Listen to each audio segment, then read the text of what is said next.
Yeah. Hello. No. Hello, What? welcome to Day One Patch Pod. No.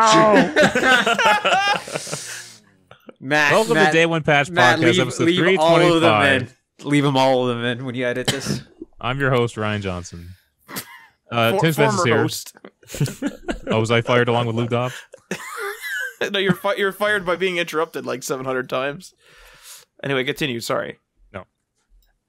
Hello, welcome to Day One Patch Podcast, episode 325. I'm your host, Ryan Johnson. We got Tim Spence here. Yeah.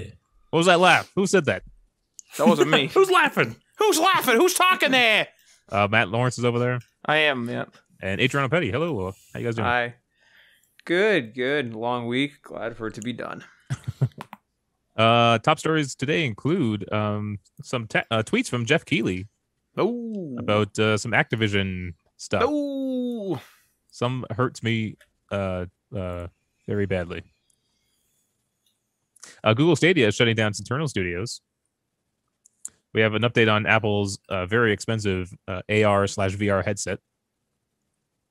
And also, EA is not worried about BioWare, but acknowledges some blips. So that's going to be coming up later in the show. But we're going to start off with what's new. Tim Spence, what's new? Actually, kind of a lot. Since I was last on, I started and finished Mario Galaxy. Hell I'd yeah. never played before. Never played through before, I should say. Which was really good. It was enjoyable until like the end. If I had just played that game and then stopped playing when I had enough stars to like get to the end, it probably would have been a more fun playthrough. But because I wanted to try to get as many as I could, like the only ones I didn't get, I think I ended with something like 103 or 104 stars out of 120. I was doing a lot of the like harder ones that were like the more challenging platforming and like the last levels of the game and stuff. That was in terms of probably like having the sense of having fun. They weren't as fun. Like some of them, it wasn't that they were challenging so much as they were just tedious or annoying. But overall, like it's a shame because that tainted what would otherwise have been a really fun playthrough. But yeah, otherwise, really, really solid game. I would probably say of the three games, because I was playing it on the Switch version. So of the three that I have played, like 64, Sunshine, and Galaxy, I would probably rate it the lowest of the three, but not by much. But, Are you going to do Galaxy 2 now? That I'll have to bust out the Wii for. I actually don't know if I have a. It's actually on the copy Wii of U. You can buy digitally on the Wii U if you have. Oh, okay, yeah, that might be the way I'd have to do it. You still have to use the remote and the nunchuck, but you don't have to. Yeah, I dust mean, off the. Yeah. That's probably for the best because I think using the Pro controller for the Switch was a mistake for that game. The motion controls were like still integral to it, and with that Pro controller, it was pretty annoying. But Does it have like 6-axis, the Pro Controller, like type of thing where you can move it around? Or yeah, interesting. yeah. So that's how that worked out, which was like okay, but it would have been better if I had a dedicated or a properly designed controller for motion for that sort of thing, I think. But yeah, other than that, I also started playing Control again on stream. Oh, yeah. Which we had done in the past about like a year and a half ago, probably. I think around when it launched, right? Yeah, not long after. And it's that's a really good game. I'm really enjoying it. It's very fun to play. It's interesting. The story is engaging. Yeah, it's just a good time. I'm really enjoying playing through it. Aside from that, though, I resubscribed to WoW like maybe 2 weeks ago, and I haven't really like gotten into playing it yet. Because like a friend of mine was on vacation for a week, so I was like, oh, I'll resub to WoW. We can play together. And since then, we played it like one time, but since then, like we haven't really. So I haven't had a whole lot of desire to play it on my own, but I've been getting back into it, and I mean, we've talked about before, like if Blizzard's good at one thing, it's getting you back into their games. Yeah. How much is a WoW subscription a month? How much do you drop for that? Canadian, I think it's 17.50 or something. That's like a Netflix subscription. Yeah, I mean, it's like when it first came out, it was 15. So the fact that, you know, something like 15, 16 years later, it's only gone up a little bit is not terrible. But, and here's how they like justify it, the price increase. You also get access to World of Warcraft Classic as well.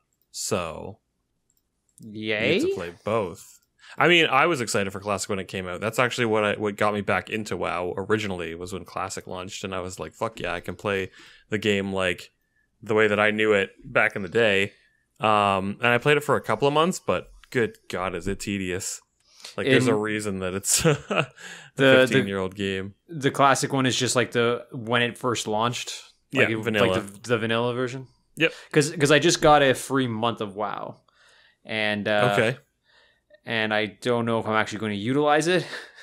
Honestly, for like someone who's not like into MMOs that much, I would probably recommend WoW over WoW Classic, just because it's like it's a lot easier to get into, unless you really like old school RPGs where you really have to like read everything and like, you know, read quest dialogue, know where to go, know what to do, that sort of thing. I was going to say there's probably been a ton of quality of life improvements, right? Mm-hmm. That's the biggest thing, honestly, is that the quality of life is just so much better. But yeah, that's pretty much it. Those three I've been playing.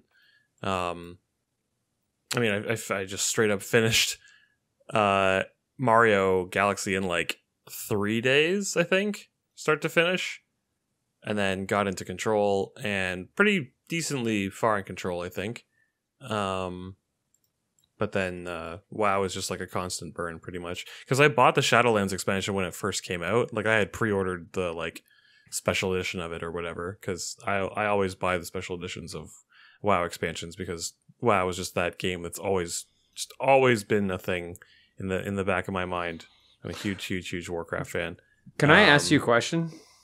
You may. Are you playing WoW right now? Why do you ask that? Because I'm playing Hearthstone right now, and it says you're playing WoW. I'm logged in, yeah. Okay. I was playing it earlier. I was like, I'm opening some packs, and I see two friends. I'm like, oh, I wonder who's online. It just says Tim Spence, Bastion, Grizzly Hills. Yeah. Man, you're doxing my WoW character, man. Now everyone's going to know where I am when this was recorded. When's the last time that Shadowlands expansion, when did that come out? End of October. I think October 27th. So they're still like heavily supporting this game then, eh? That's incredible. Of course. It's their number one moneymaker, yeah. I'm just curious, like, if they'd ever make a new one or update it in some graphical overhaul. I mean, that's kind of what they do. Is like when the expansions have new areas, they'll have more modern graphics. Mm-hmm. I mean, they updated the character models, like the player character models, I think when after Warlords of Draenor came out? It's been a couple years now, I think. But they updated like the character models and animations and stuff. The requirements on this game is hilarious. Hilarious at how like low it is. An Intel Core i5 3450. I mean, they want it to run on literally anything. Yeah, right? 4 gigs I played of this RAM. game on my mom's old work laptop, like when I first started playing. It. Like that's insane. Like, I mean, it wasn't running at 60 FPS or anything. I was playing at probably like 15, and this was when I was 16 years old. But yeah, it's been a journey with this thing, this beast. And like, I don't know, they overhaul the gameplay, they overhaul the graphics every once in a while. They just did like that big level squish for this expansion, so the you know, people don't, when they start to play WoW, they don't have to go, holy crap, like I have to level up 120 times before I'm at endgame. Right. Now it's like 60 is the max, and you can play any expansion at any time you want. So like if you want to level from 1 to 50 or like 1 to 48, all within like just within Burning Crusade or just within Mists of Pandaria or just within Wrath of the Lich King or whatever, you can totally do that now. So it's kind of like a more accessible because you can just kind of go anywhere right off the bat, which is cool. But I mean, it is still WoW, and there's always a, like, you will never be able to do everything in this game. Like, unless you've got a character who's already, like, who's grandfathered into every expansion. Right? Challenge accepted. There was a guy when achievements were first added. I think it was in, when were achievements added to this game? I think it was like, it was either, I don't think it was as far back as Wrath of the Lich King, but I think it was before Mists of Pandaria. Anyway, there was somebody who had every achievement in the game, and when they first came out, they were like, there was like, I think 1,050 achievements, and it's for like literally everything. Like it's every dungeon, every raid, every profession, every, you know, class, like everything. There was achievements for everything, and there was one person who had all of it. But I mean, I don't even know how many achievements there are in the game now total. It's probably like at least triple that, maybe even quadruple. How does WoW handle like the casual players? So, you know how like in an MMO you'll get like the people that will just sort of go through the game. They won't really know the meta, but they'll just upgrade their gear as they level up, and they don't really know the perfect builds or what gear they're after. They just kind of go like, oh, that's cool, like I think that'll be better, and they just kind of use it. How does WoW handle that? Or are you going to be missing out on a lot if you do that? I mean, I think the core demographic for WoW is casual players now. Like WoW Classic, if you wanted to go back and play it, like you'd have to kind of be the dedicated kind of player. I think there are very few things that they've changed for like the modern release of it versus what it was back in the day. Like you're already like pre-attuned to every raid dungeon or whatever. Like you used to have to go like way out of your way to do some shit before being able to do some dungeons and things like that, just as an example. So now, like, we were talking about minor quality of life improvements before, like, that's one of them. But for WoW retail, I guess is what they call it, the retail game, it's definitely shifted in its target demographic, and it's more for the casual player now. Like every class is kind of similar, I would say, in playstyle, in that you basically just like use your abilities when they're off cooldown and you'll do well enough. There isn't a whole lot of strategy involved in playing any class anymore. Everything's just so good at like what it does that, you know, if you go into a dungeon with randoms and you're playing with people that don't really know what they're doing, but they're pushing every button, like, yeah, you'll probably win. I would say the only like skill check part of this game anymore is probably PvP. Okay. But I haven't done PvP in I got destroyed in time. PvP on SOTOR. Absolutely destroyed. I used to It do wasn't even okay. funny. I used to play a decent amount of PvP. I made a PvP character when I first made my like when I first was like, all right, I'm gonna make a character that I'm gonna min max, and I'm gonna actually pay attention to like rotations, and I'm gonna pick the best race class combination and blah blah blah, this and that. And I did a decent amount of PvP, but I didn't do, you know, I didn't play it for a year or anything. It was maybe a couple of months. And it was all right, but I don't think I would ever say that I was particularly like good at it. But I did make sure to pick a class that was easier for PvP. You know what's interesting, actually, and I was just thinking about this, is it's almost like back in the day, all the like hardcore gamer stuff was like the Razer MMO mouse and like the special key. I don't know if you guys remember, but like but EB Games had like a keyboard that you could buy, like stuff that you'd buy like the Age of Empires 3 module and click that in, and it had all the hotkeys, and there was like a WoW one, I think, and stuff, like whatever. There was a bunch of games, whatever games it was. And it seemed like RPGs and maybe strategy, because or like MMOs are quite a bit of strategy. So strategy games like RTS, and then like MMOs were like the big game that was like the hardcore gamer thing. Now it's like the RPGs and MMOs specifically are like the casual games or more casual, and the Call of Duties and the shooters and all that are the games where you, and Fortnite are like where you need to have the meta. You got to have like the reflexes. You got to know what's going on. You got to follow the tips. You have to know what the builds are, what the patches are coming out, all that stuff. It's bizarre how it like flipped, where COD back in the day was just like pick up a gun and shoot at these like enemy players and like help your team win. Now it's like, oh, I have a build in Warzone, you know, what's my class? Oh, I have this cool class built, and it's like a whole thing now. Well, it's kind of like it shifted. Games shifted from being single player to multiplayer, right? Like, you couldn't always play multiplayer games, and then certain games like GoldenEye, for example, like they threw multiplayer in as an afterthought. And like, yeah, it's really unbalanced. Like, you just play Odd Job and you'll win because people have to like manually look down to I forgot about that, to hit you, but they weren't concerned about balance because they just wanted to add this thing that was going to be fun. And like, nowadays it's like you have so many games that their entire shtick is online. Like, yeah, you're gonna have a big difference between like the developers' thoughts and on how it's gonna affect their player base and like gameplay and that relationship between, right? Yeah, it's interesting how like the balance has shifted. I guess the money has shifted there too, to the online part where it's like, you know, the battle passes and the microtransactions, and so and like you don't feel bad if you didn't buy something in the shop until your friend bought it and it's like, oh well, I grabbed it before it left the shop. And there's like that angle too, so it's like the extremeness, I guess, of games and the monetization of games has all gone online at this point.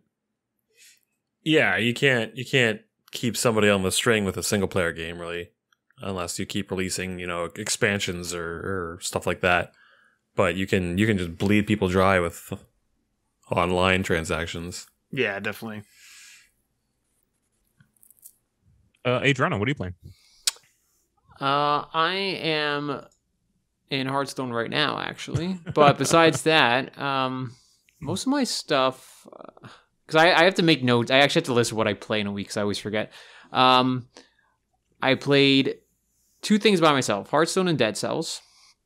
I won't bother going into that. But then I played Diablo 3 with you guys. We'll be playing again tonight after this, actually. Borderlands 3 with you, Ryan. We're almost done. Yeah, you think so? 2/3. We're like 2/3 done. 2023. That's what I'm guessing. I was gonna say, how many years or months have you guys been playing this to be like 66% through? I think we could get, if we played tomorrow, I think, or Sunday, I think we could get another like 3 missions done. Yes, I was gonna say I can do Sunday. I can't do.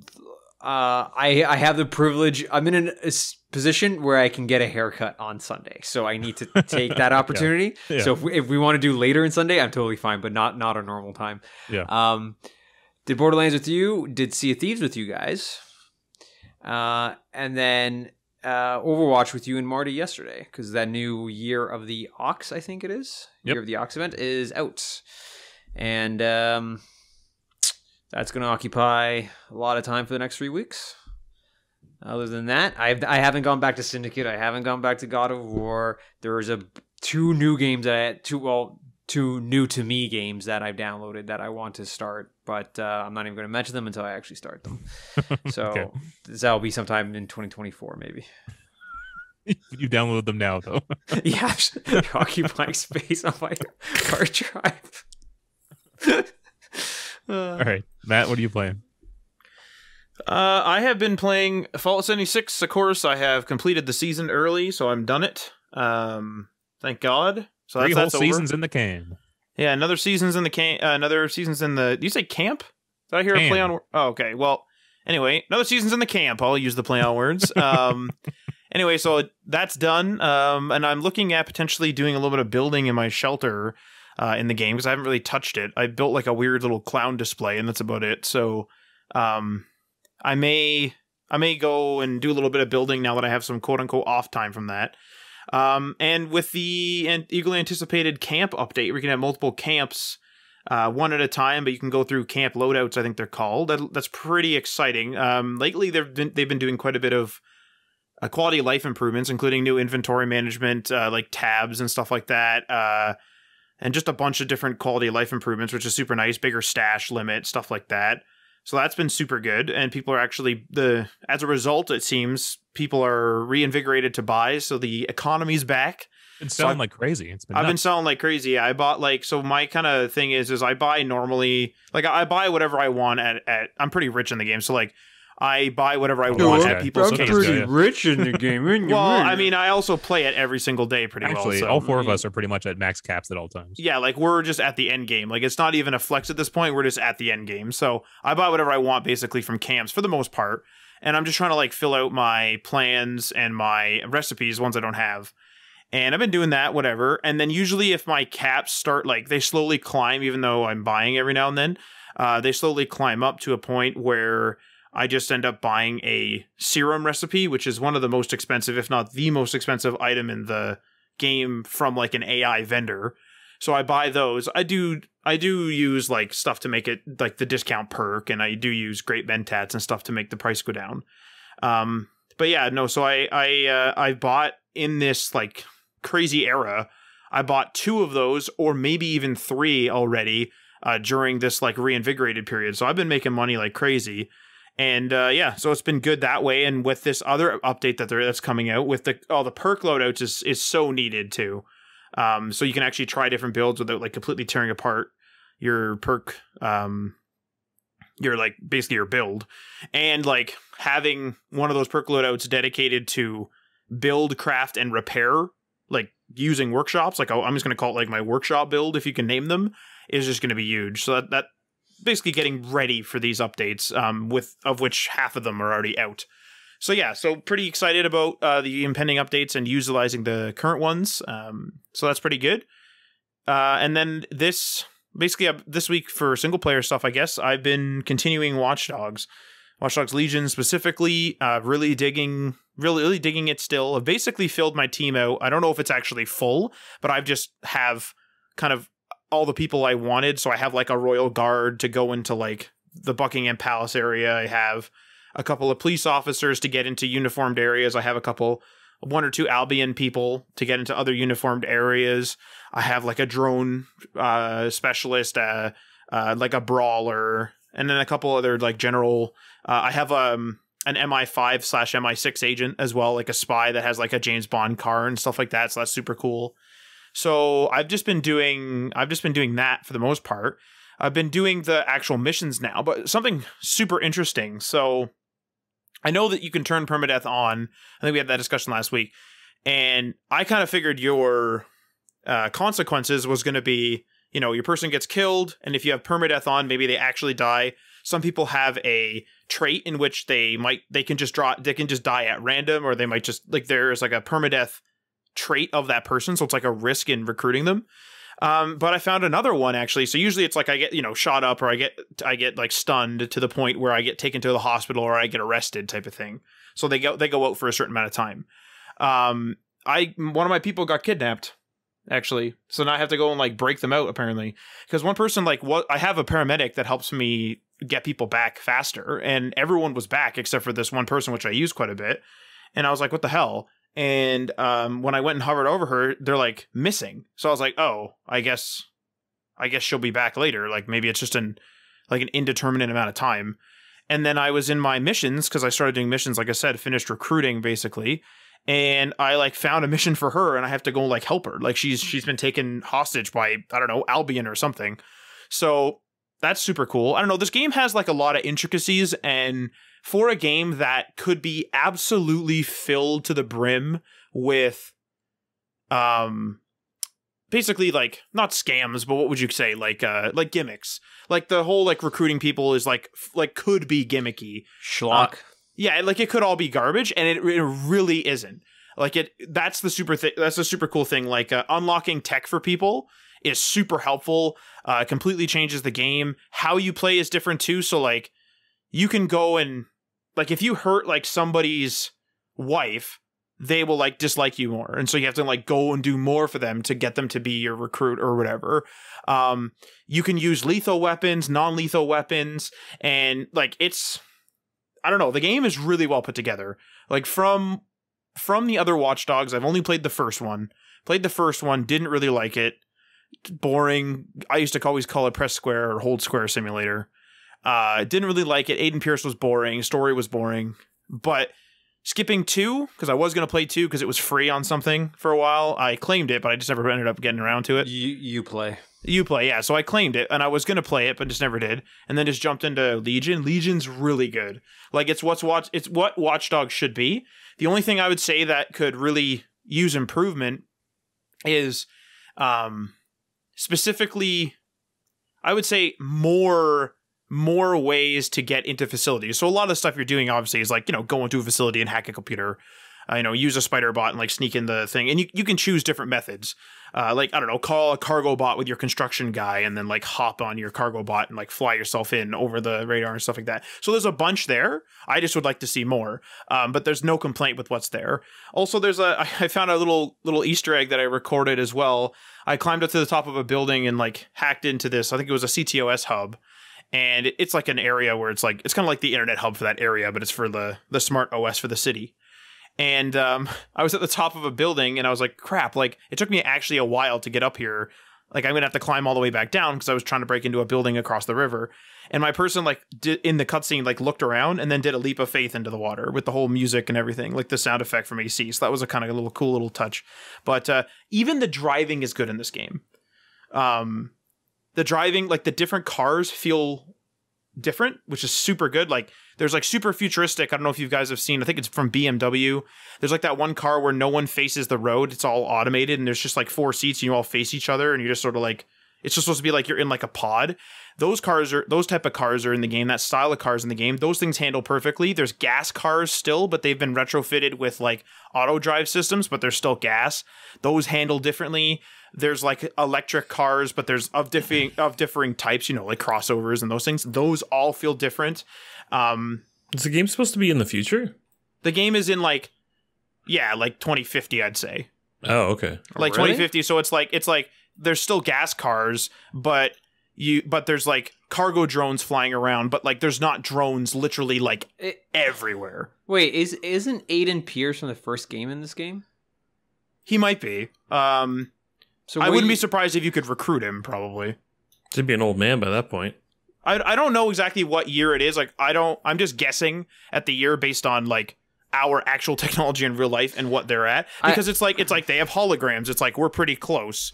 I always felt like it was just based on the marketing. It was kind of like it was like one of those modern day, quote unquote, but one of those like we'll take liberties with the technology modern day. Like you know how in the MCU we still have poverty all around the world, but then we have like the Avengers, which have super awesome technology, and like there's the two extremes. Yeah, I always felt like Watch Dogs Legion was kind of like we're taking liberties with the technology that we have, but it's still modern day. Yeah, you could do that. Like I would say most of the tech. So there's here's like no date given. Yeah, there's like I would say like Adrian was probably right in that like we have holograms now. Like we kind of have the infancy of holograms in real life. So it's just like as if somebody was like, we have holograms now, and then went around and put a bunch of holograms on stuff. And like we have drones that can deliver stuff. And so somebody went and like just like bought a bunch of them and put them out in the world. So it's almost like as if all the technology that we have today in our infancy is just being adopted. But like there's a lot of drones, but it's not like there's like, cars driving and then a drone highway above. There's a lot of drones up there, but it's not like wall-to-wall drones. Like Coruscant? Yeah, it's not quite there. According to Wikipedia, it says circa late 2020s, early 2030s. Yeah, that could be it. That could be it. Actually, it's funny you mentioned the poverty stuff, Adriano. So there's different boroughs in the game. So there's like, whatever, and you make them rise up and stuff like this. I'm not going to get into the weeds of it, but I went into, I was being chased by the police. So I was being chased by the police and I like took off into a borough and I didn't know where I was, new area, I'd never been there before. And it was sort of like a poorer area. And I totaled my car, just disastered it. And so I needed another one. And I found someone else's Mini Cooper and I was like, fuck, I'm going to take this thing. And it was an old gas powered and loud running and like cobbled together Mini Cooper with different colored doors and everything. Like they had like salvaged it together. Do they have Cavaliers in the game? They do not have Cavaliers in the game. There's no name brand cars. Oh, that would be so good if there's a Cavalier and you adopted it, Matt. No, no Cavaliers in the game. But yeah, I don't know. Watch Dogs Legion, like for what Watch Dogs is like. Again, I haven't played the second one, but for what Watch Dogs came from, huge fucking improvement, and I would say has met the hype that they were trying to push at E3 when we first saw it. Like really, really well done. Okay. That concludes my audio essay. What you playing, Ryan? Well, I played a bunch of the Medium. I think I'm pretty close to finishing that. I'm enjoying it. I really enjoy going back and forth between my Xbox and my PC and how seamless that operates. And the cross save is there's no Microsoft Sync. I don't have to do anything. Well, I do see the sync, but I am attributing that to my slow internet. But yeah, it's seamless. I just boot up the game and I hit continue, and it literally brings my save up, and I'm playing again. So I think that's fantastic. I'm just reading a review here on the Game Pass thing, and the guy said terrible performance on PC and the lack of ultra wide support was, or he's saying that he doesn't like the lack of ultra wide support. And he goes on to say some other things, and he says, story was awesome and the concept was wicked, but was destroyed for me by the black bars on the sides of my monitor. Well, that's his fault for buying an ultra wide monitor. Not every game's going to have support for it. Mm-hmm. So what are the updates with the the proverbial and literal updates with the poor performance? Like, have they fixed it, remedied it? I did read that patch they released was supposed to help a bit, and I thought it did because I got it running on high settings, 60 frames per second at 1440. It's running at 60 for me, right? But when it does that split world thing, that's when it really takes a hit and drops me down to like 28 frames per second. It kills me that like this wasn't like a big red flag on their development board when they were test running this. It's one of those things. I'm sure they knew about it. It's one of those things where it's playable. You can get through the game with that performance. Nothing is stopping you from finishing that game. Man, like, it's not game breaking. So, well, that's the thing though. I'm worried that it would be game breaking for me. That like my I have a feeling I'm going down to low, if I'm lucky medium, and then I'm going to I just don't want it to halt my actual game when I jump to the quote unquote other world. Someone here played it on a 970. So wait, this is on Game Pass, right? Yeah. I was gonna say, like, at that point, you're basically just you can just download it like a demo, and if you don't like it, delete it. That's exactly why. Like, and that's why, like, if knowing what the specs are, if I was going to buy this game, I probably wouldn't if I had to buy it. But because it's just part of Game Pass, like, I'm just worried about your hard drive. That's all. It's a hybrid. It'll be fine. I don't know. Hybrids are Adriano, slow by comparison. It cannot be. It cannot be understated. Like, an SSD is literally a miracle drug for computers that works. That is literally how fast it makes things work. Like, you can take an old laptop from like 2010 and put an SSD in there and load, like, if it was half decent in 2010, and put an SSD in there and then load Windows 10, and it will run like it's new. Yeah, it will struggle to render and stuff like that because that's just raw CPU power needing to whatever. But like for browsing and like typing and whatever, boot up time is insane on SSDs. Yeah, boot up time on that 10-year-old or I guess 11-year-old computer that I just said now would literally be like maybe 10 seconds, like maybe. Well, worst case, if this game is struggling and I do want to play it, I will go get, because I have 5 hard drives installed on this computer already. All hybrids. What the hell? Because it's my C drive. They're all hybrids. Okay, C drives inside running Windows, and then I have 4 additional drives. One is work, so any video rendering goes out to my W drive. X is my Plex drive. Y is my Plex backup drive, and then Z is a dumping drive. Like, I literally throw stuff there where I don't know what to do with it, and I'll sort it out later. I still have 1 slot available. So worst case, I will go buy an SSD, even if it's a 256 or a 512, and I would leave that just for SSD required games, and I would leave that as a D drive or E drive on my system. You wouldn't put your Windows on an SSD? When I do an eventual wipe and I do a reinstall somewhere down the line, yeah, I will migrate it to that, but I'm not going to do it now for the hell of it. Because I was going to say, you could just clone it. I'm not a cloning or backup kind of guy. Like when I install Windows, like cloning is like if you don't want to fuck with your Windows, like you literally just take your exact. It's a clone. But I'm also not disappointed with the, like, I can still boot up Windows. Remember, it's a hybrid drive. Like it's not a mechanical one. It is still fast for getting to Windows. It's like I'm not hindered by it, and I can't be bothered to like clone, unhook, rehook, blah blah blah blah blah, and so I would literally just leave it for SSD required games if I decide I go down that route. Well, Jesus.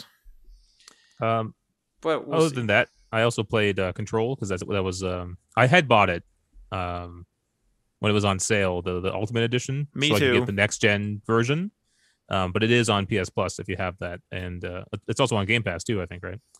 Yeah. But I downloaded it on my PS5 just to I want to play it again, and I wanted to get to the DLC as well. Do you have Game Pass Ultimate? I do. Okay, so you have the EA stuff added. Oh yeah. So I read somewhere that they are going to actually add the EA stuff for Game Pass PC as well. At some point, it got delayed, didn't it? Yeah, but that's good for me because that just opens up a whole other library. But the Control, it ran super well on my PS5, and the ray tracing looks fantastic. And it runs at 30 instead of 60 when you have ray tracing turned on. But even running at 30, it still looked like the frame rate didn't look horrible going from 60 to 30. That's my problem playing on the same computer that I'm streaming with, is that I can run the game at like max settings and it looks great, but on my stream it's like super choppy if I have it maxed out. So I have to play the game on like medium settings. But do you have an RTX card? Yes, 2060 Super. Okay, nice. Other than that, that's about it for me. So we will hop into the stories now. Excuse me. First one's from Jeff Keighley. He tweeted out on February 4th that Activision-Blizzard has said it is planning to apply the Call of Duty framework across its other franchises, including premium content, free-to-play access to all consumers, expansion to mobile, and continuous regular delivery of in-game content.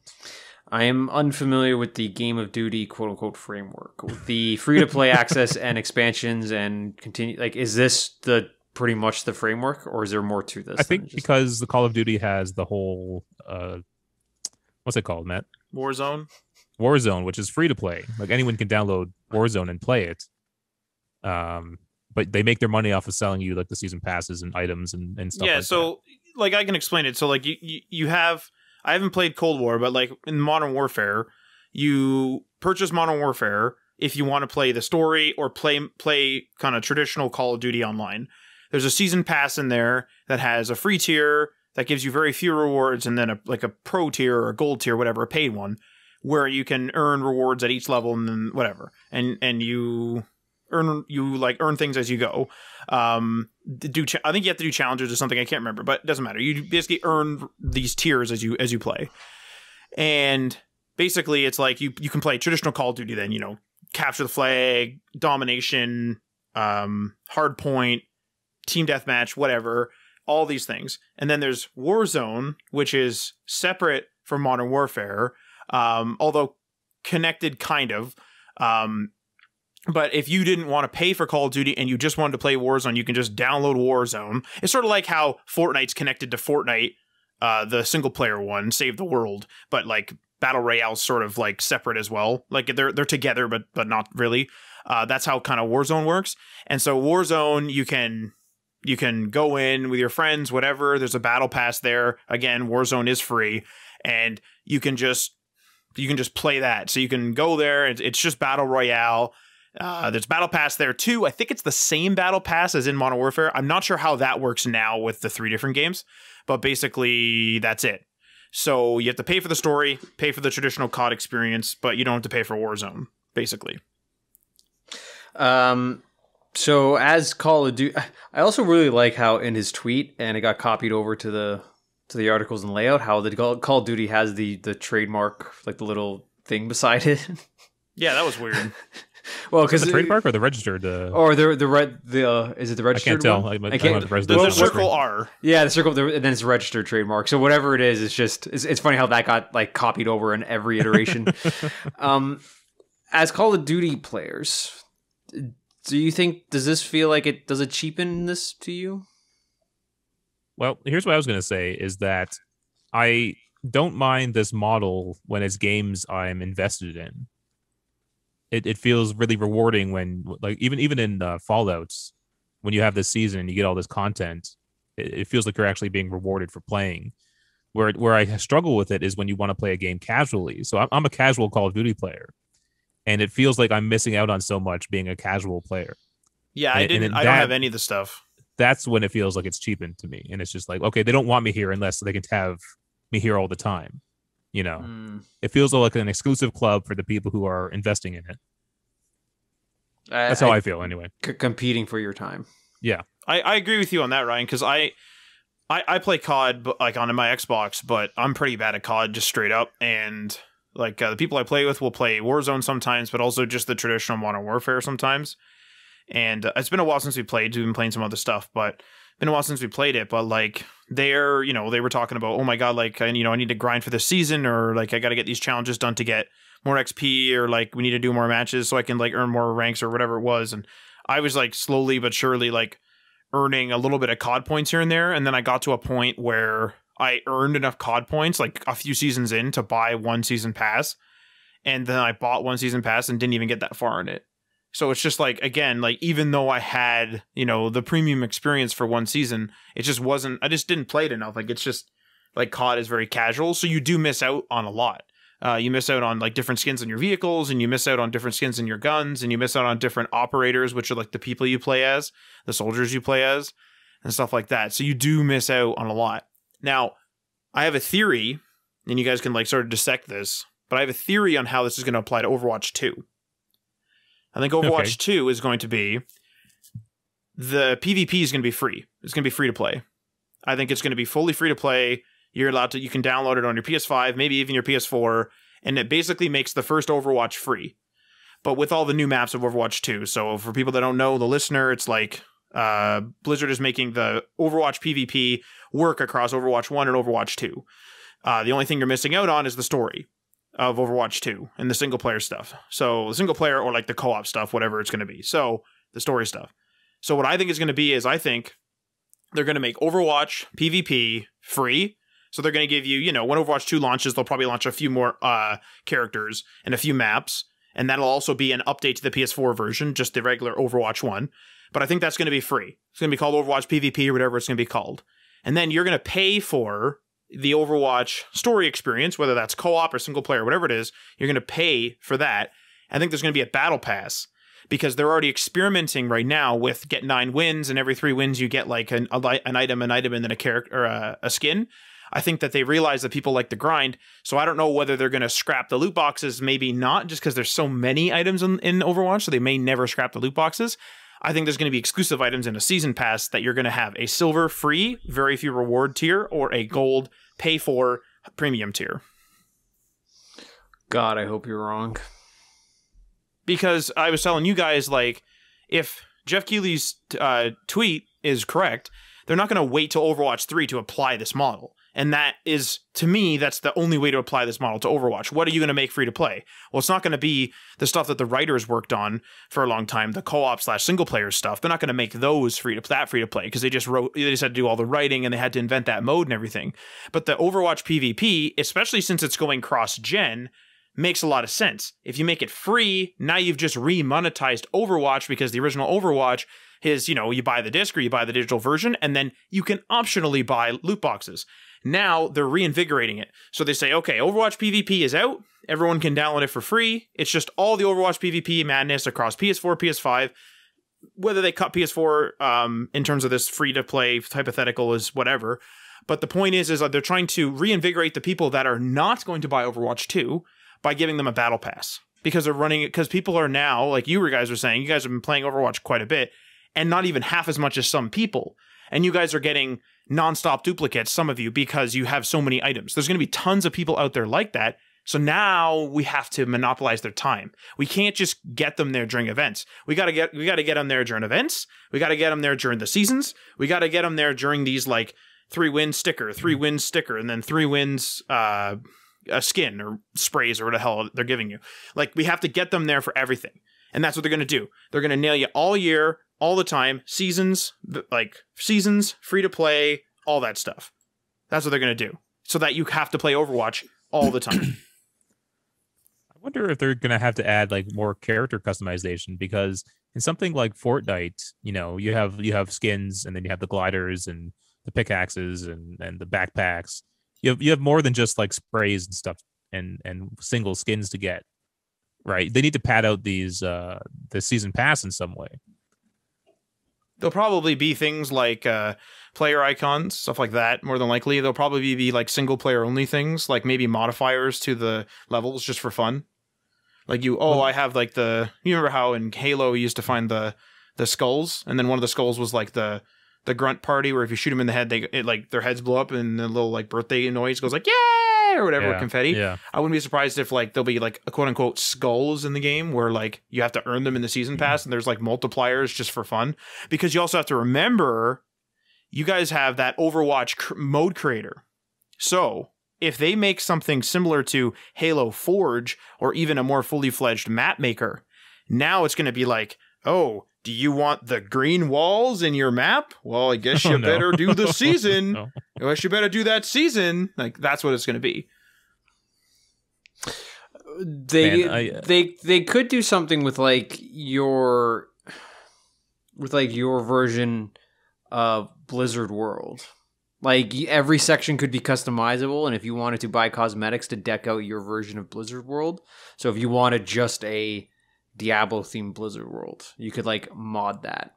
Or yeah, that'd be cool. StarCraft, or even similarly, they could give everyone their own like Overwatch headquarters to customize. Yeah, or the most famous one would be like a Heroes of the Storm loadout, because that's the one that everyone goes back to. No, that's my favorite. Yeah, that's the old Hearth.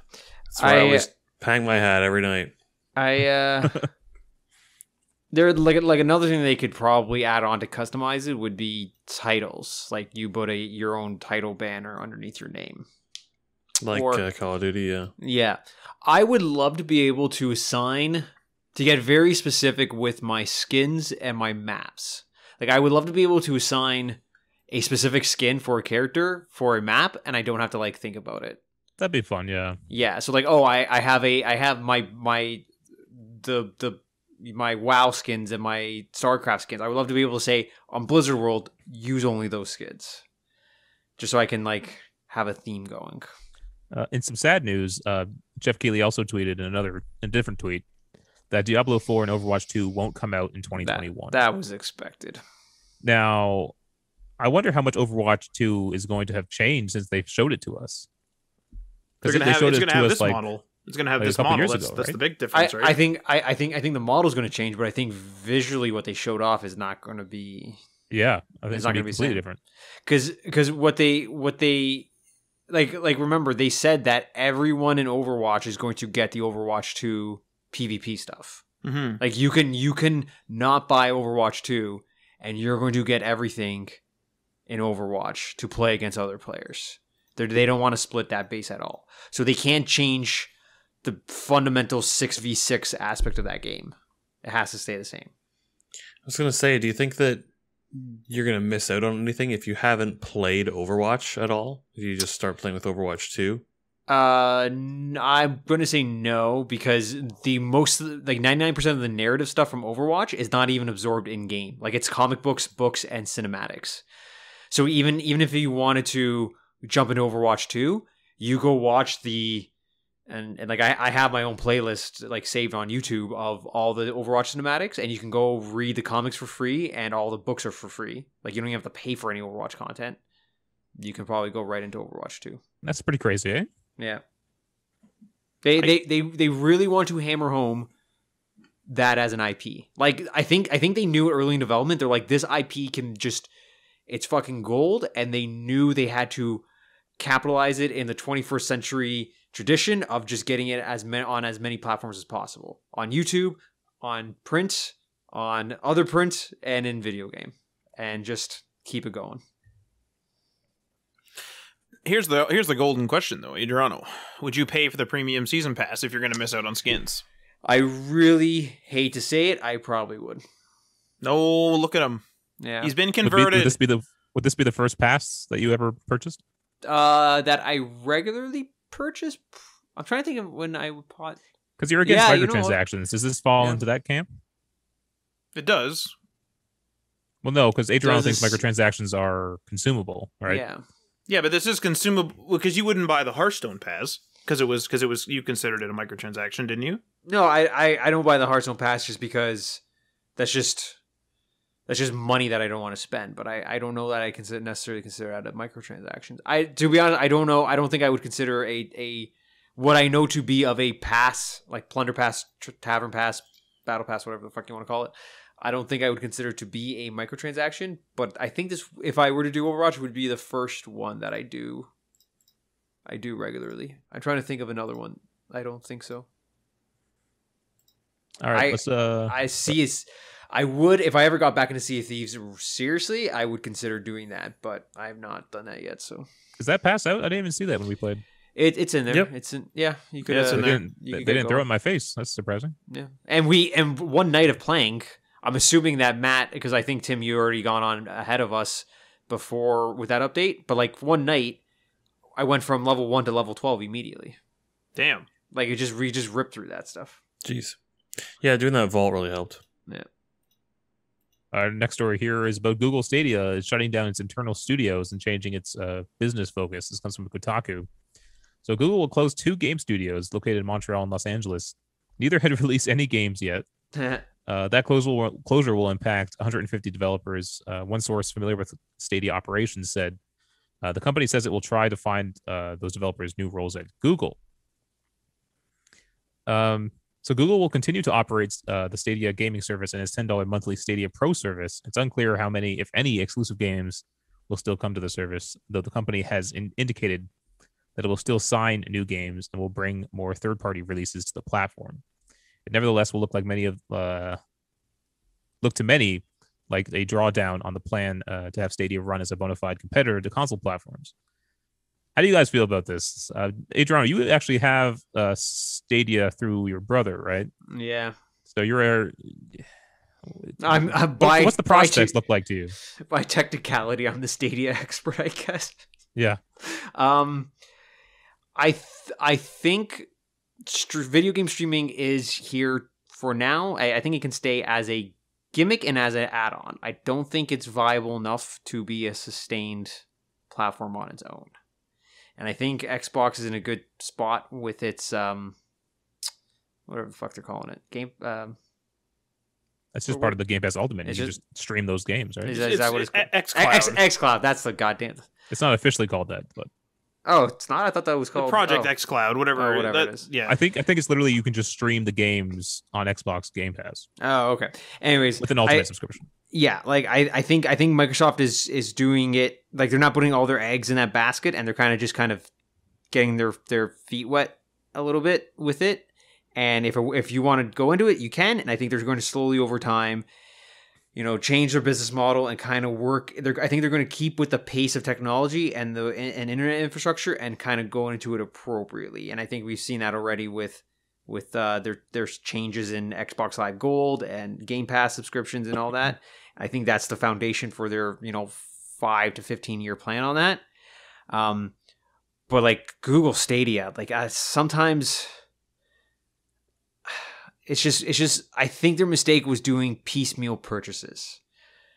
And like there is a Stadia subscription pro subscription service where you get free games per month, but it's exactly like the PS Plus system where it is those are in your library as long as you're in Stadia Pro. As soon as you disconnect, you don't get those games anymore. And then if you resubscribe later, you get access to those games back.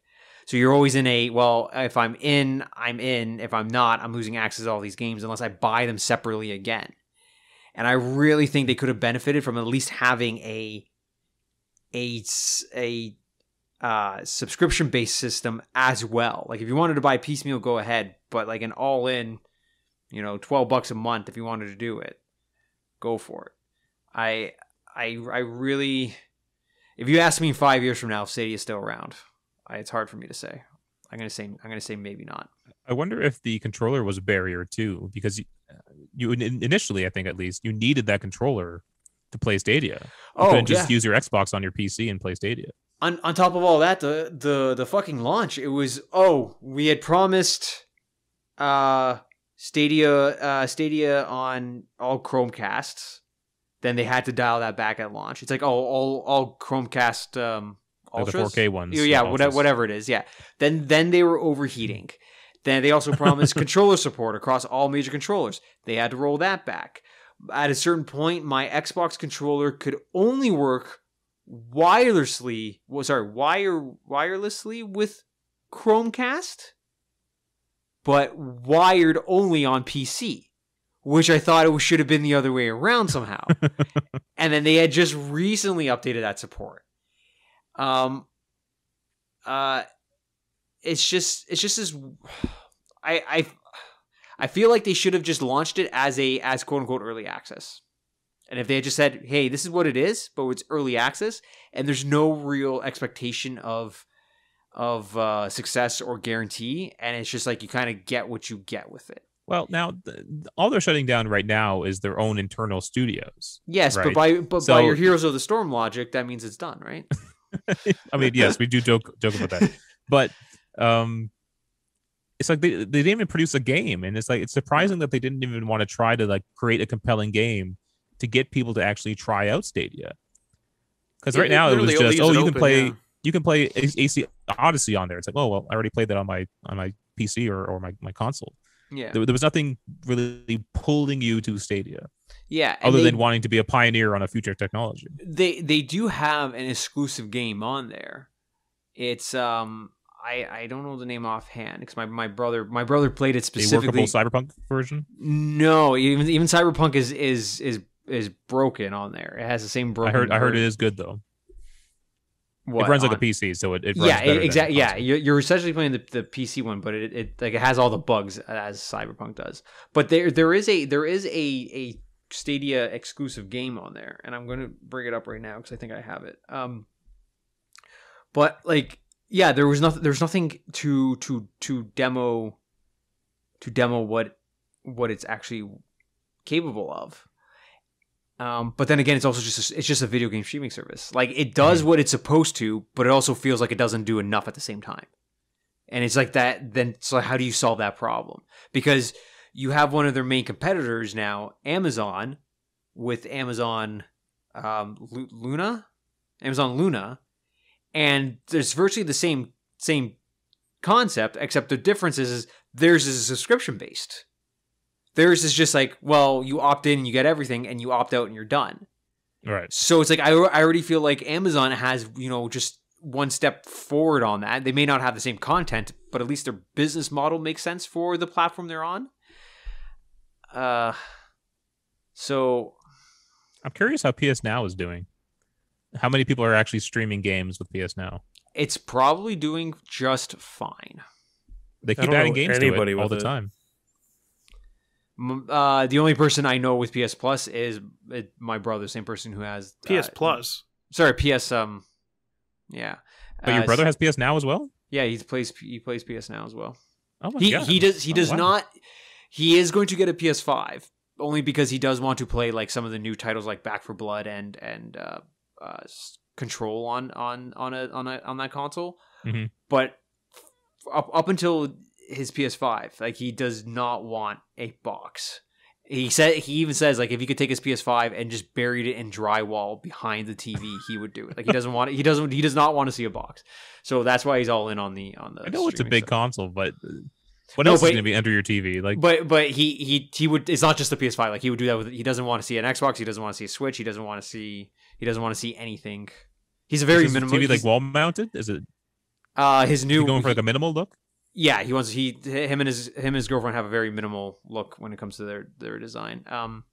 By the way, they're buying that LG. You know that one that he sent me, that link, that 18. God damn. Do you want that- to buy me one? That's the only.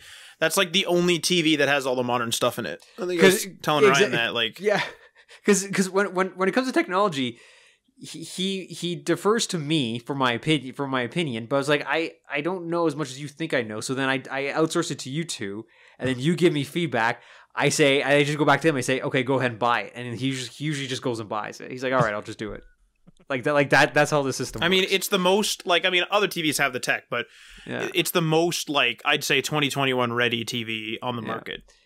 But going back to Stadia, I feel like their ambition was there. I don't think I think actually the opposite. I think it wasn't there, and that's why it flopped. Because we see this with Google time and time again. We saw this with Google. What's that one social media network you liked, Ryan? Spaces. Spaces. Oh, yeah. Spaces comes out. There's like 1, 2 kind of quote unquote large or like, half decent updates, and then all of a sudden it's like, and we're done here, shutting it down. And like we see this type of stuff, like we saw Google Play Music come out, and then Google Play Music was just there, and then like a big some updates come out here and there, and then like a big update comes out. It's like, holy crap, we got podcasts on Google Play Music. Take a look at this, guys. Google Play Music, gets podcasts, and then it, like, as far as I am aware, just kind of sits there stagnant. I didn't hear anything about it. I didn't use it other than to manage our podcast here and there. And then all of a sudden it's like, hey guys, YouTube Music. And remember, YouTube Music's going to kill Google Play Music. And then that takes, I don't know, a couple years or something. It's like, okay, why did it take so long? It's just lack of, like, it's like, it has to be an instant success or Google doesn't seem to care. If that makes sense. Like, they don't want to put any money into it, clearly, because they would have made one game. Having no guaranteed exclusive Stadia titles basically guarantees that other people are going to take the place. Like, why would you ever go to someone else other than Microsoft for game streaming right now? I think Google is an R&D company funded by ads. Almost like that, yeah. I'd say, like, it's honestly bizarre. Like, here's a question: why aren't podcasts on YouTube Music? They were on Google Play Music. YouTube Music replaced it. Where's the podcast on on YouTube Music? Wait, they don't have. We were on Google Play Music, and I'm a YouTube Premium subscriber. So let me open up my YouTube Music. Don't they have a podcast app though? Yeah, no, they do. But one second. So let me type in Day One Patch Podcast. So it's not in there. Now, Ryan makes a good point. They do have a dedicated podcast app, right? But there's gonna be people that like specifically use the YouTube brand. Like, the brand is all over the place too. Like, you're like, oh, this is replacing this, but remember, Google Podcasts is another thing. Now, yes, of course, you can use them, and I use them. Like, I use Google Podcasts, so that's fine, and I have YouTube Premium, so I can use YouTube and YouTube Music. That's fine. But it's just bizarre to me that now there's like this YouTube brand, and then there's also like Google brand, like Google Podcasts. It's like, well, what? Like, shouldn't YouTube be the media? Like, shouldn't YouTube be the, you know what I mean? Like, shouldn't they be the media guys then? Shouldn't that be the brand? YouTube Podcasts, YouTube Video, YouTube Music. Done. Like, doesn't that make a lot of sense? I don't know. Like, it just feels half-baked. And when Google goes into something half-baked, look at Allo and Duo. Oh, yeah. Duo is only around because Duo was massively successful. But Allo completely collapsed. Like, what are they doing? They had Google Hangouts. They killed that.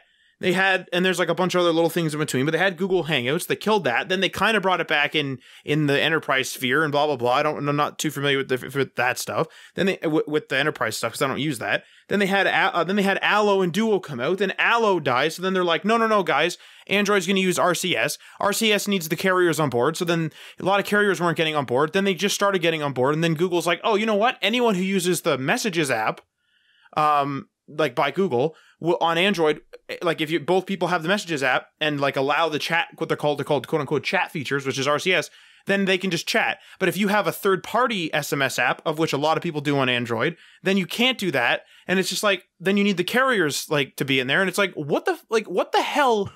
Like, I'm sorry to say this, but like, shouldn't Google just have a chat app? Like, if Allo wasn't doing well, couldn't they have fixed that? Like, don't they have the money to brand it? Should have Like, forced it into Android update. It should have been the default messaging app when you boot up your Android device. Here's a bizarre one from Google. I had Google Hangouts. Google Hangouts comes out, whatever. Google Hangouts comes out with like a web app that you can install on your computer, whatever. That's fine. So I start using Google Hangouts for some work stuff. Start using Google Hangouts on my phone, and I also had an SMS app. I don't remember which one it was. And I think it was the LG one. And it said, hey, you can change your SMS into Google Hangouts. I was like, perfect. One app, I'm killing this LG one, that sounds good to me. One less chat app. Put the frickin' SMS in there. 3 weeks later, because I think I was late to the party, 3 weeks later, oh, we recommend removing your SMS from Google Hangouts because we're going to kill that feature soon. And then a couple years later, a year down the road, oh, we're killing Google Hangouts now. What are you doing? I think they're just firing off, like they're just whipping darts against a wall and just seeing what sticks, and they're not afraid to just cut what doesn't. Like that's their method of success. And I was also told, and this was just in conversation, I haven't actually read about this or confirmed any of this, so this might be all just total BS. But I was also told that apparently within Google, people always want to be working on the next project because that's the one that gets the attention. So it's like Stadia was the next project. A bunch of the developers, ask for transfers and stuff like that. They get added to the Stadia team. They work on Stadia. Now Stadia is out, even if it's in a terrible state. Everyone wants to leave because Google now, that's not their shiny new toy. It's something else. So then it becomes like you're always after the shiny new toy. Now, whether that's right or wrong, I don't know. But it does kind of make sense from what we're seeing on the consumer side. Oh, fuck, I'm going to cough. If you're a cough, Matt, you're going to have to edit it out. All right, well, let's move on to our next story here. Apple's AR/VR headset said to feature dual 8K displays, eye tracking, swappable headbands, and more. This comes from Mac Rumors, or actually more, they're reporting on the information. So the information today reported on some potential features to expect based on information shared by a source with direct knowledge of the device. The report claims that the headset will be equipped with more than a dozen cameras for tracking and hand movements, along with 2 ultra-high resolution 8K displays and advanced eye tracking technology. The cameras would be able to pass video of the real world through the visor and display to the user, creating a mixed reality effect. The information said it viewed internal Apple images of a late-stage prototype of the headset from last year, which show a sleek, curved visor attached to the face by a mesh material on swappable headbands. The report claims one headband would feature spatial audio technology like the AirPods Pro, for a surround sound-like experience, while another optional headband would provide additional battery life on the go. Apple has internally discussed the pricing of the headset around $3,000, according to the report, which would place it within the ballpark of Microsoft's mixed reality HoloLens 2 headset, which retails for $3,500. That's $3,000 if it were to come out today, or they're anticipating in 2 years from now, or releases. And yeah, is that what they're anticipating? Yeah. You're gonna, I mean, all this stuff is probably subject to change anyway. For sure. You would pre-order that so fast, wouldn't you, Mr. Johnson? No, I don't think so. Really? That $3,000 is a lot, man. That's a ton of money. And if it's coming out in 2 years, I'm probably going to be looking at a new laptop by that point. So I'm not going to buy a laptop and a freaking $3,000 AR headset that I'm going to use once. It's got to be. I don't know. I'm still super excited for stuff like this. Like I do think our future is going to be like us fused with tech, and I'm definitely there. Have you seen WALL-E? That's not good, man. I haven't seen WALL-E, but I'm like any movement in this area is super exciting to me. Like I'm definitely there if they want to put like a chip in my arm to like pay for stuff. I'll be like, agreed. Yeah, fucking do it. Yeah. Now another rumor was that the thing's going to have a fan on it, and I can kind of see why with dual 8K displays and 12 cameras all running. That's fine though. They have small fans and also quiet fans. That's not going to be. You got to remember this is version 1 too. This is the infancy of this tech. Like stuff that's in its infancy is sort of like this stuff in holograms. And the report we had last week kind of said like Apple just wanted to do this as like a step through the door. They weren't expecting to sell these like iPods sold. It's like Elon Musk's flamethrowers. Although those did sell like crazy. Yeah. Yeah, but there were that many of them though. He sold flamethrowers? He did. Yeah. 10,000 each. Man, he's got some He's got They weren't technically flamethrowers. You're not allowed to sell flamethrowers. Yeah. They're mobile backpack barbecues. Whatever. It was a fire tosser, not a flamethrower. Yeah. I think it literally says on there too, not a flamethrower. Not a monkey. Is it me or does Elon Musk feel like what's his name from The Simpsons? Hank Scorpio? He's literally just a Bond villain. Totally. Yeah. That's gonna be him one day. I don't know. I guess this. I'm not surprised by this Apple announcement of headset. Like they would go, I think, super high end, super expensive, probably turnover. Like how far after the release of this do you think it's going to be outdated and they're going to release Model 2 and everyone's going to update? That's the thing, right? They have to make it cheap enough where a bunch of people would feel compelled to buy it, but also not so expensive that they wouldn't be able to afford the next one that came out in 2 years. You know what they might do? This might be a tactic for them too, is to release something that's crazy expensive, make everyone be like ooh and awing over it, right? Say, oh, I want that, but I can't afford it. It's a ridiculous price.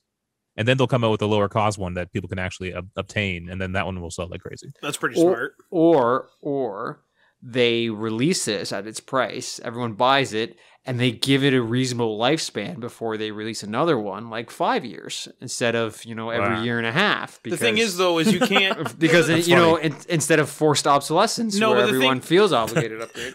That's a good joke. I like that one. With AR VR though, like you can't say what it forced obsolescence with phones, whatever. But in general, like we know, meaning consumers know, you can realistically have a phone for 3 years if you're not rough with it, and it'll be fine. Maybe 4.5 for me. Maybe 4-ish, whatever. But like in general, like we know that. Right now, though, with AR VR, this thing's gonna be like an IBM computer way back in the day. Next month, it's gonna be a piece of crap. Like someone else is gonna come out with something crazy that's gonna outdo it. Maybe not a month, a year, though. Like we don't have the pacing for stuff like this yet. Phones, we do. This, definitely not. I don't think it'll be every year an upgrade, though. I think something like this might be every 2 years. 2 years, but it's just funny how like Apple's annual release of the iPhone seems to have set the pace for all technology now going forward. I'm curious. We'll obviously never know, but like, what if Apple had just taken a 1 extra year rotation on all their devices and just kind of set the standard for the industry? They would have eventually gotten back to what they're at now, though. Yeah, it kills me because like thinking about technology before the iPhone, it's hard to think about that technology then. Like it feels like technology started in 2000, whenever it was released, 2007. Like before that, it almost feels like nothing existed. When did it come out? When did the iPhone come out? 2007. Okay, so the iPhone comes out in 2007, but if we're looking here, I'm looking at a PC Mag article real quick, just the excerpt on Google itself. But like, okay, if we look at phones before the iPhone, we have BlackBerry 5810, 2002, 7230, in 2003, 7100T, 2004, Pearl 8100, 2006. Yeah. You know what I mean? Now, admittedly, those are different like models and stuff like that in between, and I don't know. You can look at old models, like phones. Obviously, it exists. You have your Palm Pilot, you have your Blackberries, you have your Nokias, you have all those. What I'm saying though is like the phone market and the flow of technology in our everyday life changed forever in 2007. There are two very different worlds of technology for at-home consumers, pre and post iPhone, and it just feels like their pacing of that out the gate, like that kind of kickstart from their dead stop, just out that gate, just kind of dictated how technology is going to be leapfrogging every 2 years on release. And I don't know what would have to happen for them to get out of that rotation, or any company out of that rotation. Here's what I think it is, though. Like the more expensive an object is, the less you want to upgrade it, right? So with your laptops, they were traditionally more expensive than your phone, and so you'd keep your laptop for 4 or 5 years, right? Phones were relatively cheap compared to PCs when they launched, but phones have now slowly crept up to the $1,000 mark, And I think it's actually shifted the upgrade rate. It used to be every 2 years for people with phones. Now it might be every 3 years. Yeah. And so as it becomes more and more expensive, I think the upgrade rate will increase. But or time will increase. Yeah, so looking at the 360 PS3, you had a half step like form factor upgrade, and it looks like we're now going to have like a half step, like every 5 year kind of upgrade from here on out with game consoles. Like we don't have enough of these releases to kind of dictate it, but it seems like it's going to be like a 5 year. You're talking like a PS5 Pro? Is that what PS5 saying? Pro, and then after that we'll probably have a proper PS6, and then a PS 6.5 or whatever we're going to call it. So it's safe to I think it's safe to say right now we're going to have like a 5 year rotation on game consoles. On phones, it was a year to 2 years. Now we're 3. Like, do we see a VR headset being closer to a game console time frame and like a life cycle, or closer to a phone life cycle? I'd say game console. I think right now they're doing it because the tech needs to get to a point where it's better, and so they're upgrading more often. But I think once you have a system that actually performs, like the current Oculus, I think is apparently like one of the best VR headsets right now. I think that one you might keep for 5 years. Yeah, and like how many iterations of the Oculus came out? I'm not sure. I haven't been tracking that too closely. I'm sure Matt's already looking it up. Let's take a look here. Is that true, Matt? I am not. No. Oh, okay. I was put on the spot and I started to panic. because if there was reason, and if certain of other companies and other iterations of headsets kind of established that they were in the 4 to 5 year range, and they matched the game console releases, not a phone release, I would be way more likely to get into that. But just like the idea of like buying an Apple one or buying a Sony one and saying, okay, within 2 years this might not be usable anymore and I'll be forced to upgrade if I want to continue, like that does not sound appealing to me. I don't see. The thing is though, is there's a difference there, is because a phone from 2010 is a lot different than a phone in 2021. But if all my phones suddenly broke, except for my LG G4 from like quite a few years ago, assuming the battery still works, I can go back to there. Like phones have become refined the same way that PCs have come refined, and I call this like, what I would say is like I'd call it mundane. Like I've said before that computing has become mundane. So like PCs, yeah, they upgrade every year, whatever, but only the enthusiasts really care.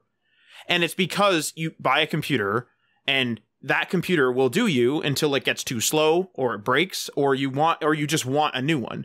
But that computer hasn't changed in 10 years. Like this computer beside me is almost 10 years old. I can go get my college laptop, and while it's slow, I could work on that thing. Like I could work on that thing, and it's 11, 12 years old now, I think, something like that.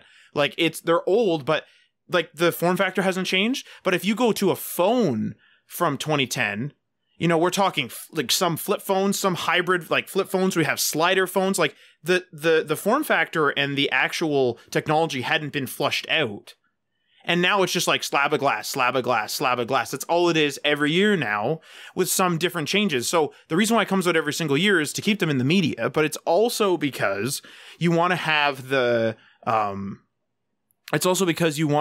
like, for example, if I buy a phone this year, I want to have the latest camera. I don't want to wait and get like the 2-year-old camera, because what's going to happen is then this is what's going to happen. So let's say they release a phone every 3 years.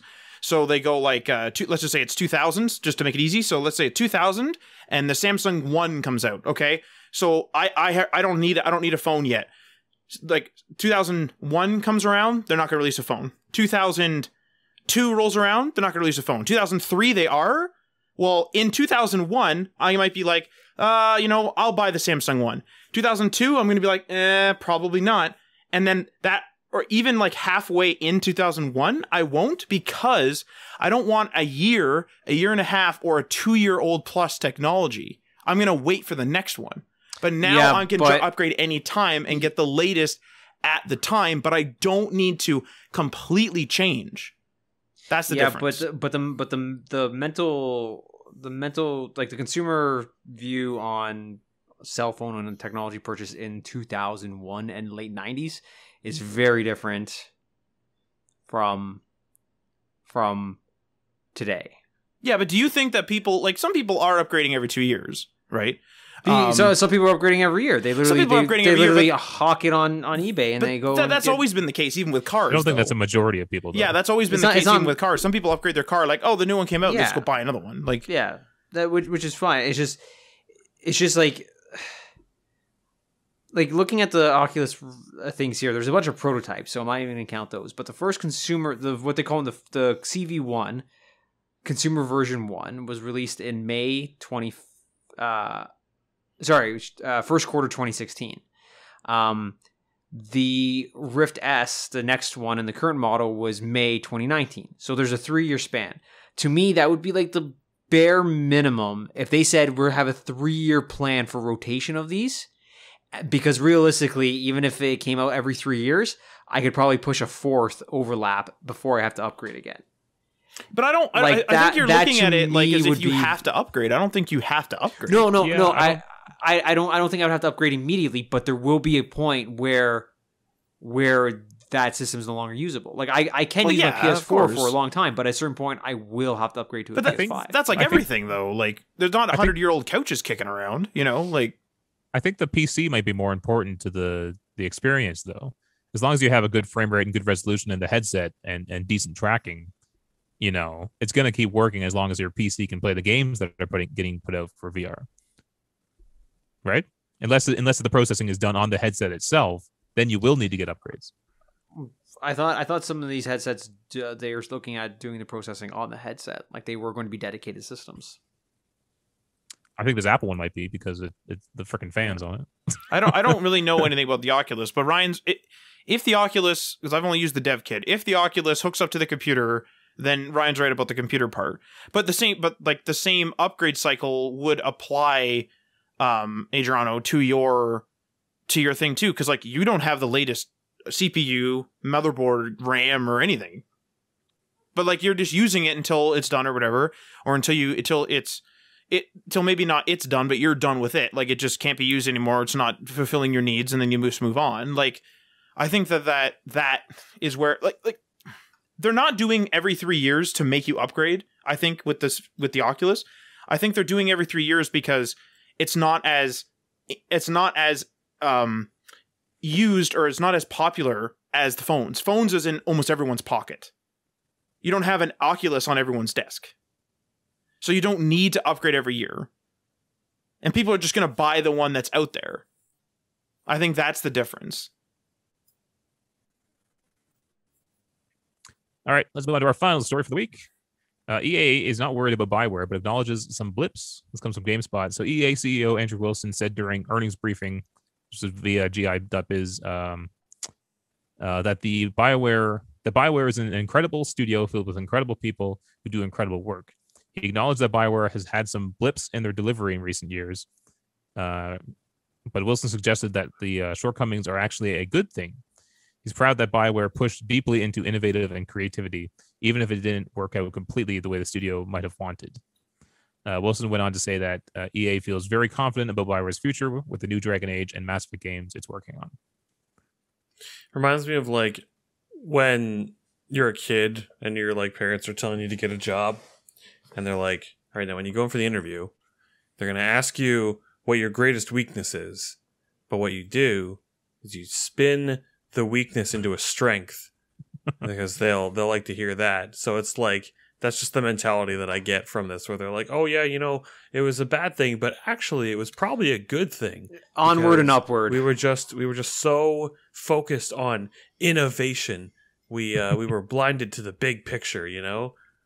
Like it is funny, like no company comes out and says, yeah, that was a major screw up. You know?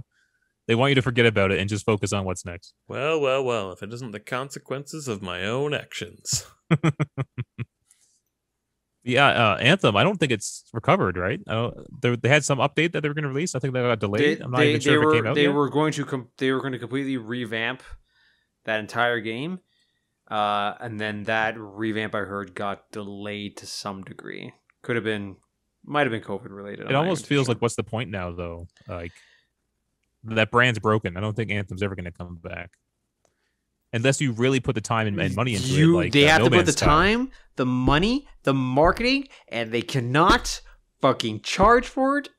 Especially, well, they can charge for people who are buying a new, but anyone who has an existing license for that game should be getting it for free. If they think that you've bought it, right, Ryan? You have a license. No, I got it with my graphics card. But you have a entitlement to it. Yeah. Yeah. If they expect you to buy that again, they're out of their fucking minds. If it is that good, I don't have a license. I'll buy it again or get it through whatever subscription service I need. But if they think that people who, because we're gonna do all this work and revamp it, but we have to charge. We have to charge the people who've already bought it to buy it like that. Oh. What sucks though is the way business works is like they have to pay those employees to fix that game. They take it out of their CEO salaries, like good people, right? That's how they do that. They eat it. That's how good customer service goes, and it'll pay off in the long run. But I think if Dragon Age or Mass Effect is good, I think it'll all be forgotten. Yeah. Do we know which BioWare studio is doing those games? Not directly. I don't know which one exactly. I think they said a lot of the original teams working on the Mass Effect one, though. Yeah, but when they say original team, they probably just mean original locale. Like, those people are not there. Like, those people have moved on. And Casey Hudson's leaving, or has left. Yeah. Speaking of Mass Effect, did you see with the Legendary Edition that a couple of like scenes and some DLC have been removed? Yeah, Ryan and I we were talking about that today. Yeah. Yeah. I guess, I don't know, some people were saying like, of all of the DLCs to be removed, they were glad it was that one because nothing really happened in it and there wasn't much contribution to the overall story. Yeah. I mean, I don't know because I haven't played. I played all, that. but... I played that DLC. It still boggles my mind how that can't be. It got corrupted. Yeah. Like I read the story, but it's just like it's like, but like I have if I go and if I go hook up my Xbox 360 and I go and like download that file, like that DLC pack, like that will run, correct? Yeah, but you can't work on it. I can't work on it. Whenever they package this, like whatever they do for their export to a disk, they compile it. Yeah, they compile it. They it's a can't reverse that. Yeah. It's just again like going back to our conversation a couple of weeks ago about just like information present like that bothers me that information's gone, that can't move forward. That's just poof. The one scene they changed was kind of funny. It was like apparently like Shepard had like his legs open. And like the camera was like really low and like just kind of like staring straight down his legs. And they said that they couldn't actually change his animation for whatever reason. They couldn't change the animation, so they had to move the camera so it didn't look as unflattering. There's a guy on YouTube that covers animations. I don't know. Marty sent me a couple videos, and one of them was Mass Effect, so I watched it. And the like sheer number of systems and animation work that has to go into a dynamic RPG's character animations is actually crazy. Like, it's more than you think. It's not hand done. It's like hand done sections with AI assuming things, with reset poses, with like it's crazy. Well, with RPGs, like there's so much dialogue that it would take you forever to hand animate the facial things. So they put in that AI thing, and that's what happened with Andromeda. That's why all the facial animations was so screwed up, because it was all being controlled by AI. That's what the video was about, actually, was Andromeda and like how it works and stuff like that. It was crazy. It's super interesting when like animators, they have to come up with tricks in the system to make things more efficient. Like in Toy Story 4, a good chunk of that movie takes place in a antique shop. And they said if they didn't have the experience or the database for 3D assets with the Pixar library, they wouldn't have been able to do that. Like, they wouldn't have been able to do that for Toy Story 3 or Toy Story 2. It was only because it was so far down the line, and they had a library of just 3D assets that they could throw into that virtual antique store. But they said one of the things that they wouldn't have been able to do by hand are the spider webs. that are in that were rendered in Toy Story 4 in that antique shop. They wouldn't have been able to have time to go and design them and go and place them. So what they did was they created virtual spiders in world, and they gave them spider properties, and they went around and they planted down those spider webs. How was that easier? That apparently was spider AI. Yeah, that is easier than it would have been to go and do it themselves. And it's like shit like that is what I find amazing. Like it's just genius circumvention of a property. That's what I love. Easier maybe, but hell of a lot more time consuming. Yeah. Oh yeah, we'll make the spider AI do it. Yeah, the what? What are you talking about? Yeah. Oh yeah, the What spider AI? AI that I've been cooking up in my my workshop, in my spare time. Actually, yeah, the spider AI. It's my ideal version of a spider. It's one of those things when like somebody finally pitched in the meeting that everyone else just like smacks their hand against it. It's like, spider AI. Yeah, why didn't we think about that? Yeah, of course. Spider AI. Get going. So, hey, get Musk on the phone. We got new spider AI at SpaceX. Get the 5th and 6th floor on this right now. We know they're not doing anything up there. Man, mocap has come a long way. Eh? Like, I remember animations used to be horrible, and now they're like they're pretty great. And it's amazing to think about the first Last of Us. All the facial animations was hand animated. Holy crap! But even the skill at hand animating facial animation now people have gotten better. Like I think you mentioned to me, Ryan, that Squadrons is hand animated. They didn't do any mocap for that. Oh, I'm not sure. I don't know if I said that. Oh, I remember talking to you about that. I thought I'm gonna look that up after, but I from someone somewhere said that was hand animated. That was I don't remember even knowing that. Oh, all right. I don't remember this. But now they have the facial capture now too. So like The Last of Us 2 is all facial captured, which looks even more incredible. So anyway, that's all we got for this week. I have one small bit of information, not correction, but like something I just looked up in between. Okay. So the Oculus Quest, and there's a couple versions of that or whatever it is the standalone headset VR thing. The Oculus Rift is their line of product that connects to a PC. I imagine that one's cheaper then? I'm not sure about that. I didn't look at the price, but just a correction for people. So like in your buying habits or in your whatever you're buying, whatever the thing Ray John was saying, your buying upgrade cycle, because the one's like standalone, so you don't it's optionally, or at least the new one, I think it's called the Oculus Quest 2, is optionally connectable to a PC. The first one I'm not sure. So you can optionally connect it to a PC, but it is a standalone one where it does all the computing on board. And the Rift, you have to connect it to the computer. Okay. Thanks for that, Matt. Tim? Hello. Pitch your show. or plug your show, I guess, rather. Yeah. I'm streaming 4 days a week on twitch.tv/ yeah, that figures. Playing Control, and afterwards, I'm not sure what I'm going to do. Maybe something short. I'm also thinking about diving into a bunch of Sony exclusives pretty soon, so I want to get to God of War, I want to get to Horizon Zero Dawn, all that good stuff. Are you going to do that on place for whatever form factor it will require? Okay, because like the Horizon is one of the few ones they released on PC, so there you go. Yep, I mean Matt bought it for me for Christmas on PC, so it's got that ultra widescreen support too. Oh yeah, for my definitely ultra widescreen old ass 1080p Asus monitors. Yeah, might I make a suggestion, Tim? If you're looking for something short, you should play the first. You should play the first Mafia Definitive Edition.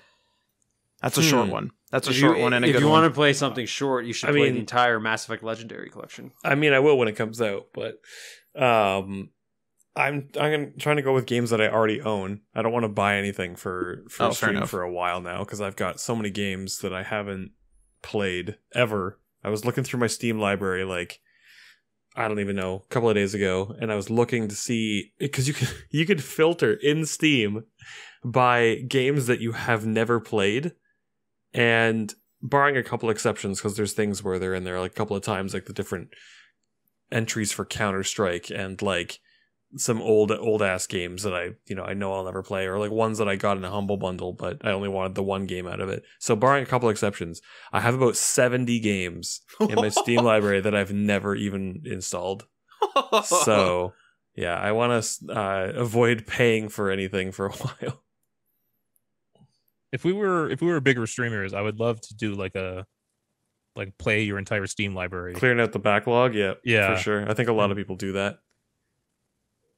You know what helps with the multiple game clients and unplayed games all over the place? A nice Excel spreadsheet. That's right. Yeah. That should be my Twitch stream. Just streaming my spreadsheets. People would watch. Yeah, there would be an audience for that. There would be an audience. The oddly satisfying crowd. Also, we're streaming Sea of Thieves at twitch.tv/DayOnePatchMedia. Yeah, Quartermaster Adriano over here. Wednesdays after 8 Eastern. I'm telling you now, I have way more fun just organizing stuff on the ship than ever going out onto the actual island. Oh, I love going on the island, exploring and stuff. The logistics of just running stuff and warehousing, that's my shit. You were cooking. You were cooking a whole bunch of meat the whole time. Yeah, having a dedicated cook weird. is actually super helpful. Having Ryan's half-eaten pork chop just sitting in the fucking barrel. We have to set the ground rules here, okay? All right, we'll see you guys next week. See you next week, Ryan. Peace.